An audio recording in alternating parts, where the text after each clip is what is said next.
दोस्तों, एक महिला एसपी के पास एक ही गांव से बहुत ज्यादा शिकायत पत्र आ रहे थे। उन शिकायत पत्र में केवल एक ही बात लिखी थी कि हमारे गांव में जो भी लड़की जवान होती है वह गर्भवती हो जाती है। ना जाने क्यों हो जाती है। ना तो हमारी उस लड़की का किसी के साथ अफेयर चल रहा है, न वह शादीशुदा है, कोई भी हमारे घर आता जाता भी नहीं है, लेकिन ना जाने क्यों लड़क गर्भवती हो रही है। यह पत्र पढ़कर महिला एएसपी अचंभे में पड़ जाती है कि आंख ऐसा कैसे हो सकता है। जाहिर सी बात है, जब कोई लड़की किसी व्यक्ति से बोलती तक नहीं है, वह अनमैरिड भी है, फिर वह गर्भवती कैसे हो जाती है। इस पर सोच विचार करके मैडम बहुत बड़ा एक्शन लेती है। मैडम उसी गांव में जाकर इस मामले की इंक्वायरी करती है कि आखिर लड़कियां कैसे गर्भवती हो रही हैं। दोस्तों, क्या हकीकत थी, इसके पीछे क्या राज था, मैडम कैसे इस मामले से पर्दा हटाती है। आइए जानते हैं पूरी कहानी की सच्चाई इस वीडियो में।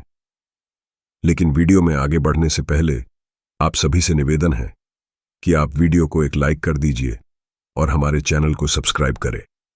यह कहानी मध्य प्रदेश की है। मध्य प्रदेश में एक थाना पड़ता है, हीमपुर। हीमपुर थाना में एक छोटा सा गांव है, हरिदासपुर, जो कि छोटा सा गांव है। गांव में जो भी लड़की जवान होती थी वह गर्भवती हो जाती थी। इस मामले को देखकर सभी लोग परेशान रहने लगे। गांव में बहुत ज्यादा निगरानी रहने लगी। सभी लोग अपनी अपनी लड़कियों पर इतनी कड़ी नजर रखने लगे कि रात दिन वह अपनी लड़कियों के विषय में सोचते रहते। लड़कियों को घर से अकेला नहीं जाने देते, ना ही किसी व्यक्ति को अपने घर के अंदर आने देते, क्योंकि उन्हें बस इसी बात का डर रहता था कि कहीं ऐसा ना हो जाए कि हमारी बेटी भी गर्भवती हो जाए। लेकिन कोई भी व्यक्ति घर नहीं आता था, ना लड़की कभी घर से अकेली जाती थी। लेकिन फिर भी एक दिन एक लड़की के पेट में दर्द उठता है। फिर उसे शहर हॉस्पिटल लेकर जाया जाता है तो डॉक्टर उन्हें बताते हैं कि आपकी बेटी गर्भवती है।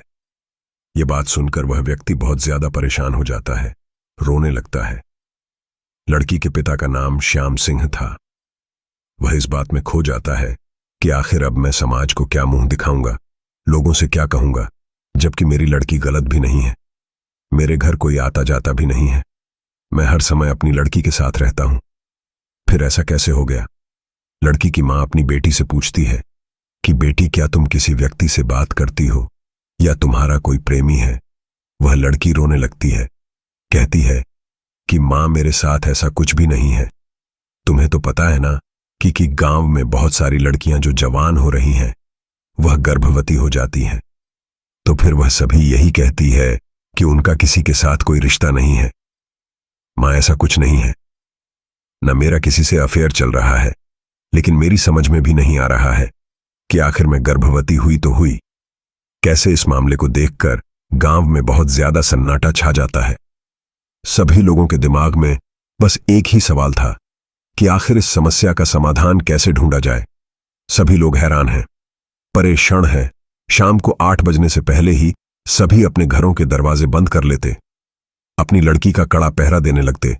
लेकिन इसके बावजूद भी जिस बात का उन्हें डर होता था वही बात उनकी लड़कियों के साथ में हो जाती है। तब श्याम सिंह अपने हाथ में शिकायत पत्र लेकर रोता हुआ अपनी बेटी को साथ लेकर, जो शहर की महिला एएसपी थी जिनका नाम रेणुका चौधरी था, उनके पास पहुंचता है। वहां रोता हुआ हाथ जोड़कर कहता है कि मैडम जी, हम बहुत ज्यादा परेशान हैं। सिर्फ हम ही नहीं, हमारा पूरा गांव परेशान है, क्योंकि हमारे गांव में जो भी लड़की जवान होती है वह गर्भवती हो जाती है। सभी लोग इस मामले को लेकर बहुत ज्यादा परेशान हैं। सभी लोग अपनी लड़कियों पर कड़ा पहरा रखते हैं, कड़ी नजर रखते हैं, कभी अकेले घर से बाहर नहीं जाने देते।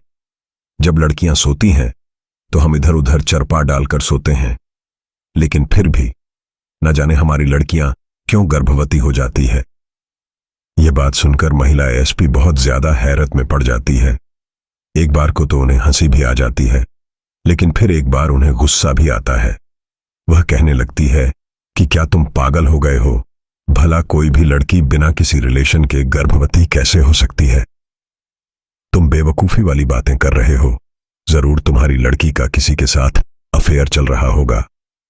श्याम सिंह मैडम के आगे हाथ जोड़ लेता है, कहता है कि मैडम जी, इसमें सिर्फ मेरी ही बेटी नहीं है।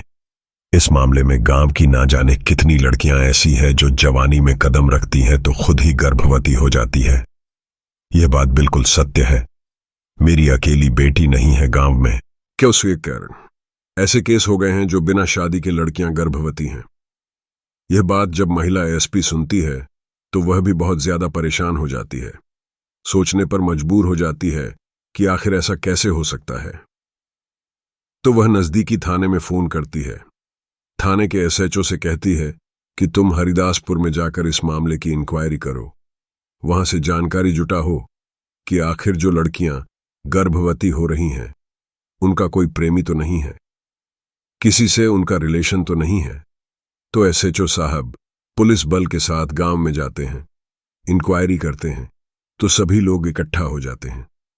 पुलिस के सामने अपने दुखड़े सुनाने लगते हैं।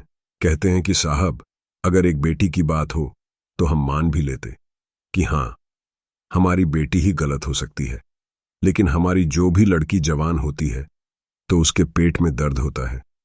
हम उसे हॉस्पिटल ले जाते हैं, उसका चेकअप कराते हैं, तो फिर वह गर्भवती निकलती है।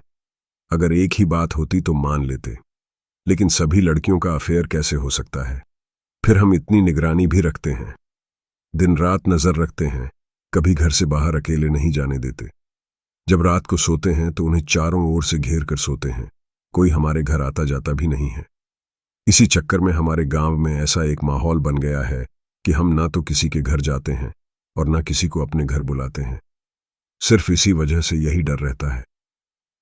पुलिस वाले यह बात सुनकर हैरान हो जाते हैं। फिर पुलिस लौटकर चली जाती है।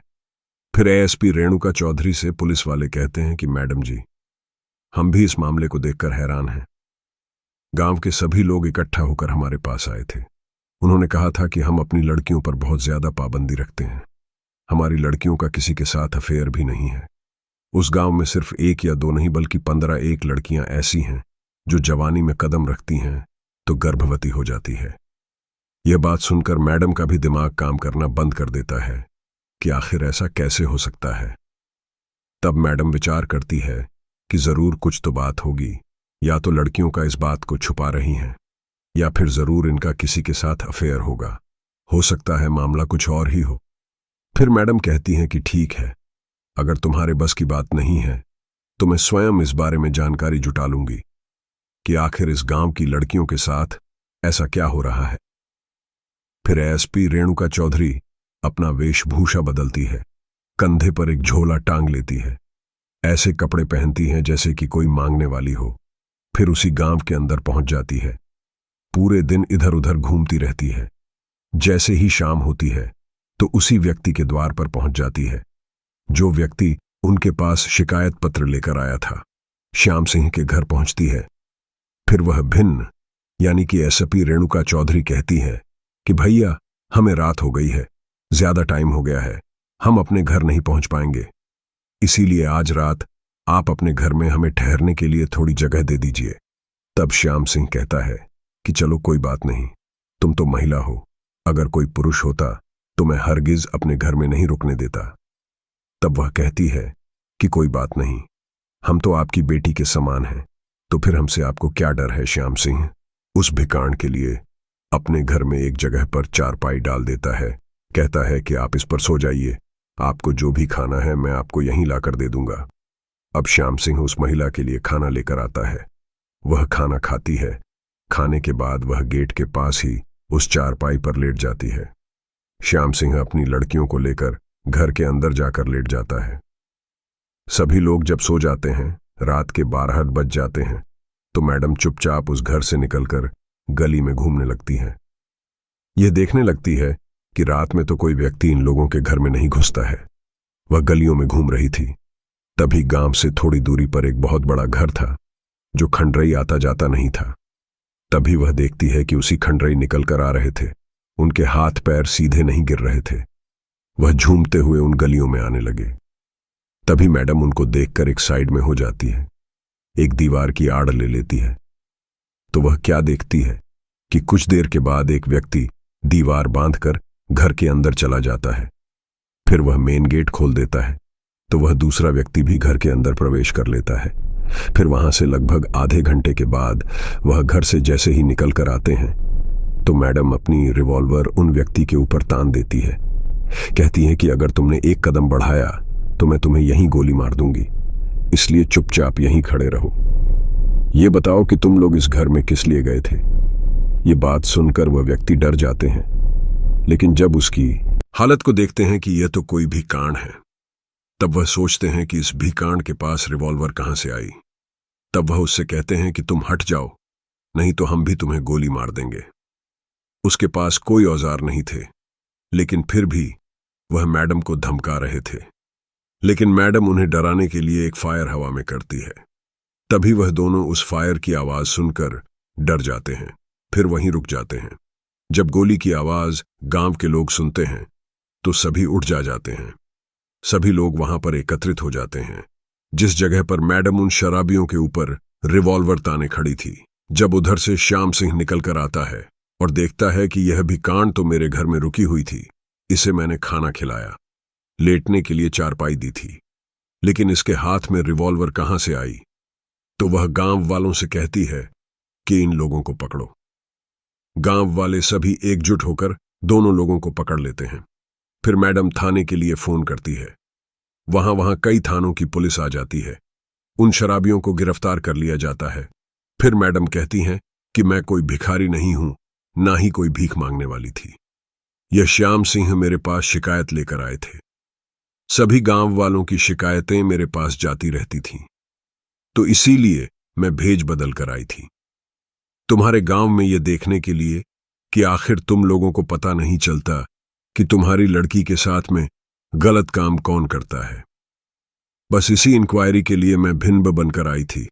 सभी गांव वाले कहते हैं कि मैडम ने बहुत अच्छा काम किया जो हमारे गांव में इन शराबियों को पकड़ा, लेकिन इस बात का खुलासा नहीं हो पाया कि वह लड़कियां कैसे गर्भवती हो रही थीं। पुलिस वाले उन्हें थाने लेकर जाते हैं, फिर उनसे पूछताछ की जाती है। पहले तो वह कुछ बताते नहीं हैं। जब पुलिस अपने तरीके से पूछती है कि यह बताओ तुम रात के 12 बजे उस घर में क्यों घुसे थे, वो पुलिस की मार की वजह से टूट चुके थे। रोते हुए गिड़गिड़ा हुए कहते हैं कि मैडम जी, हम बस यही काम करते हैं, दारू पीकर आते हैं, फिर लोगों के घर में घुस जाते हैं। जिसकी भी जवान लड़की हम दिन में देखते हैं, रात में उसके घर में घुस जाते हैं। वह लोग अपने बीच में लड़की को सुलाते हैं। फिर भी हम उस लड़की के मुंह पर और उन सभी के मुंह पर एक ऐसा स्प्रे मार देते हैं कि यह लोग गहरी नींद में सो जाते हैं। उन्हें पता भी नहीं चलता, उस लड़की को भी नहीं पता चलता। फिर हम उस लड़की को उनके बीच से उठाकर दूसरी जगह कर लेते हैं, उसके साथ में गलत काम करते हैं। फिर लड़की को उसी जगह पर लेटा कर हम घर से बाहर निकल जाते हैं। हमारा यही रोज का काम बन गया है, आज इस घर में तो कल उस घर में। इस प्रकार से ये लड़कियां गर्भवती हो जाती हैं। ये बात जब महिला एएसपी सुनती है तो फिर उनके तोते उड़ जाते हैं। सोचने लगती है कि यह लोग पूरे गांव की लड़कियों के साथ में ऐसा कर चुके हैं। किसी को भी नहीं पता है, किसी को भनक तक नहीं है इनके बारे में। अब वह बहुत ज्यादा टेंशन में पड़ जाती है। फिर श्याम सिंह को बुलाती है, कहती है कि तुम तो यह कह रहे थे कि हमारी लड़की के साथ किसी व्यक्ति ने कुछ भी नहीं किया है। इनसे पूछो, यह तुम्हारी लड़की के साथ गलत काम किए थे। वह सारी बात को स्वीकार कर लेते हैं। फिर मैडम उनके खिलाफ कई धाराओं में मुकदमा दायर करती है। 336 और भी जो होता है, उन सभी धाराओं में मुकदमा दायर करके उन्हें जेल भेज देती है। इस प्रकार से मैडम ने उन गांव वालों की सारी समस्याओं का समाधान किया। अब गांव वालों को इस बारे में पता चलता है तो वह बड़े ही खुश होते हैं और मैडम की बहुत तारीफ करते हैं। मैडम भी इस बात से निश्चिंत हो जाती है कि ऐसा तो नहीं हो सकता था। तो साथियों, मैडम ने इस प्रकार से एक भी कांड का भेज बनाकर रात में गांव के बाहर रुककर गांव की समस्या का समाधान किया। आप क्या कहना चाहते हैं एसपी रेणुका चौधरी के बारे में? आप क्या कहना चाहते हो उन दोनों शराबी व्यक्तियों के बारे में? आपकी जो भी राय है कमेंट करके अवश्य बताइए। अगर कहानी आपको जरा भी पसंद आई हो तो हमारे चैनल को जरूर सब्सक्राइब कर ले।